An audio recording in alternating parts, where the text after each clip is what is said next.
Hello everyone. Now here we are discussing today the monocot seed.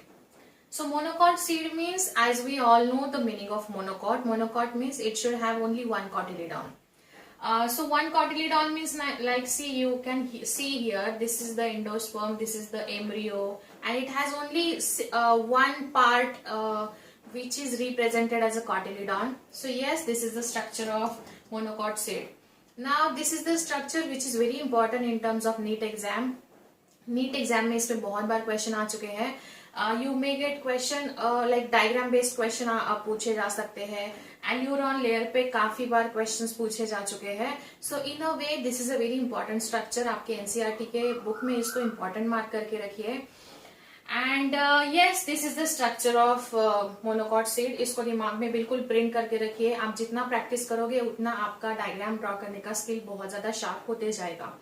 So now here in dicot we already have seen the endosperm. Endosperm, it's a nutritive tissue which is the extra reserve food material for the seed at the time of germination. So yes, monocot matlab most of the monocot seed would have the endosperm in it. Endosperm बहुत सारे monocot के seeds में होता है, but बहुत सारे कुछ seeds भी हैं, these are non-endospermic also, जो कि some sort of orchids होंगे, कुछ ornamental plants हो सकते हैं, right? So yes, now you can see here this is the big part which is called as endosperm. मतलब आप यहाँ इसका इम्पोर्टेंस समझ गए होंगे कि क्या होता है. हम शुरू करेंगे यहाँ से, which is a outer wall of the seed which is called as seed coat and fruit wall. Like we have seen in the dicot, the seed coat has been divided into two parts, inner and outer testa and tegment. But यहाँ ऐसा कुछ नहीं है. It is just a simply fruit seed wall, or you can say seed coat and fruit wall. Now it's a outer layer and but obvious it is for the protection. So seed coat जो होगा वो protection के लिए होगा और protective nature होगा उसका. Now when we enter into the seed, आपको यहाँ एक structure दिखाई दे रहा है. So this is the structure. मतलब seed का almost 70% part is occupied by the endosperm, and endosperm as we know it's a nutritive tissue. So ये nourishment provide करेगा, उसको नरिशमेंट अच्छे से मिलेगा तभी तो सीड अच्छे से ग्रो होगा, जर्मिनेट होगा. So yes, this is the endosperm. But here one more structure is there which is called aleurone layer. Aleurone layer ये एंडोस्पर्म को सराउंड कर रहा है और एंडोस्पर्म को अंदर प्रोटेक्ट कर रहा है. So aleurone layer actually it's a proteinaceous layer. It has a protein content in it. So protein content भी सीड जर्मिनेशन के टाइम पे उसको हेल्प करेगा, just to get the better nourishment for the seed. So yes, aleurone layer हमेशा याद रखो, it's a covering of the endosperm and which is proteinaceous in nature. फिर उसके बाद बिल्कुल एक कोने में छोटे से लाइक एंडोस्पर्म का उतना ऑक्यूपाइड जगह होने के बाद एक छोटा सा कोना बचता है सीड में, एक कॉर्नर है. This is called as scutellum. Scutellum is nothing but the cotyledon. So ये cotyledon जो होगा, now here this is the area from where the seed germination starts. ये area होगा जहां से seed germination होगा, because we already have seen in the dicot plumule is responsible for the shoot formation. Plumule shoot form करेगा और radical root form करेगा. Okay, so now यहाँ से ये seed ऐसे germinate होगा, ऊपर जाएगा और यहाँ से ये root form करेगा, ये seed रहेगा यहाँ. So yes, this is the plumule, this is the cotyledon, scutellum, but then here is the coleoptile. This is the coleoptile और नीचे coleorhiza है. Coleoptile and coleorhiza, they are the two protective layer for the plumule and radicle respectively.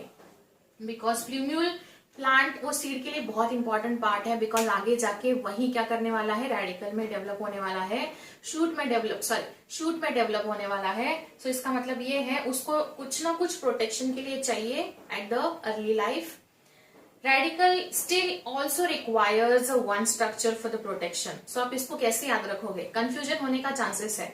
सीलियोप्टाइल and सीलियोराइजा दोनों में plumule and radical का sandwich हुआ है, तो आपको याद रखना है आप जैसे सैंडविच करते हो, हमने ऊपर का ब्रेड लिया एज अ सीलियोप्टाइल, नीचे का ब्रेड लिया सीलियोराइजा, और बीच में हमने जो टॉप या जो भी फिलिंग किया है वो फिलिंग, ऊपर वाला फिलिंग होगा प्ल्यूम्यूल और बीच वाला होगा लाइक नीचे वाला होगा रेडिकल। ऐसे याद रखना है आपको। अभी दूसरी चीज और एक है, मैं यहाँ आपको और एक ट्रिक बता देती हूँ। फिर भी अगर सैंडविच में भी कंफ्यूजन हो गया, आप बोलोगे मैडम सैंडविच ऊपर नीचे हो गया, कंफ्यूजन हो गया, और एक चीज बता देती हूँ मैं यहाँ।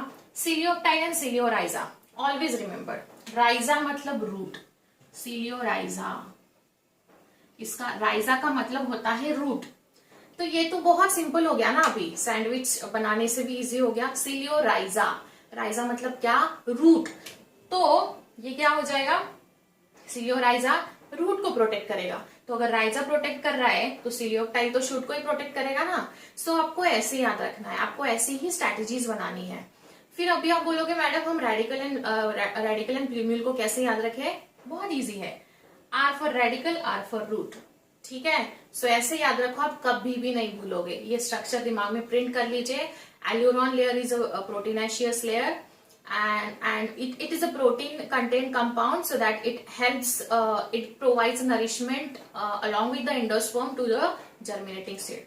Plumule is responsible for the shoot. Plumule को सीलियोप्टाइल करेगा, सीलियोराइजा करेगा, radical which emerges into the root, plumule which emerges out with the shoot.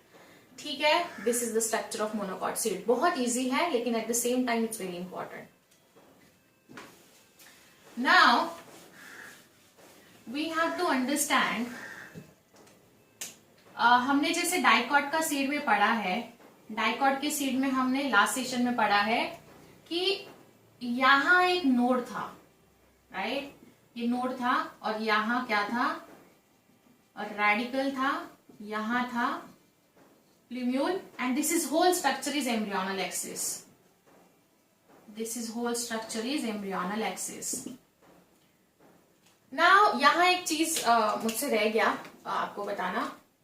सो ये जो प्ल्यूम्यूल है, यहां से ऊपर वाला पार्ट है, this is called as epicotyl. ये डाइकॉट के सीड का बता रही हूं मैं, जो मुझसे लास्ट सेशन में रह गया था। I am really sorry for that. Epicotyl मतलब ये पूरा पार्ट जो कि प्ल्यूम्यूल से रिप्रेजेंट हो रहा है, this is the plumule which is called as epicotyl. और जो नीचे वाला है रेडिकल, जिसको बोला जाता है हाइपोकोटाइल। बस अभी आपके नोटबुक में वापस पीछे वाले सेशन के नोट्स में जाके ये एड अप कर लीजिए। एंड यस, ये नोड था, इपिकोटाइल था, दिस वाज द हाइपोकोटाइल। सो अभी आपको ये याद रखना है कि सीड, जो डाइकॉट का सीड था, वो डाइकॉट के सीड में सीड कोट था, सीड कोट के साथ साथ एम्ब्रियो था, embryo as a embryonal axis था, embryo as a embryonal axis था, एंड एक्सिस में नोड के ऊपर वाला पार्ट प्ल्यूम्यूल था which is called as epicotyl, node के नीचे वाला part which is called as hypocotyl, represented as a radical. ठीक है, चलो ये आपका क्लियर हो गया अभी। नाउ इपिकोटाइल हाइपोकोटाइल आपका प्लांट ग्रोथ एंड डेवलपमेंट में क्लियर हो जाएगा, जब आपको ऐसा फील होगा कि ये हमने कहीं पढ़ा हुआ है। तो अभी बस नोटबुक में लिख के रखिए, detail structure of ovule and this structure we have to understand in the different chapters. So that was all about the seed. If any doubt you can let me know. In next session we'll start the families, Solanaceae, maybe Fabaceae family, जो भी आपके book में है वो शुरू करेंगे. And if any doubt you can let me know. See you in next session. Thank you.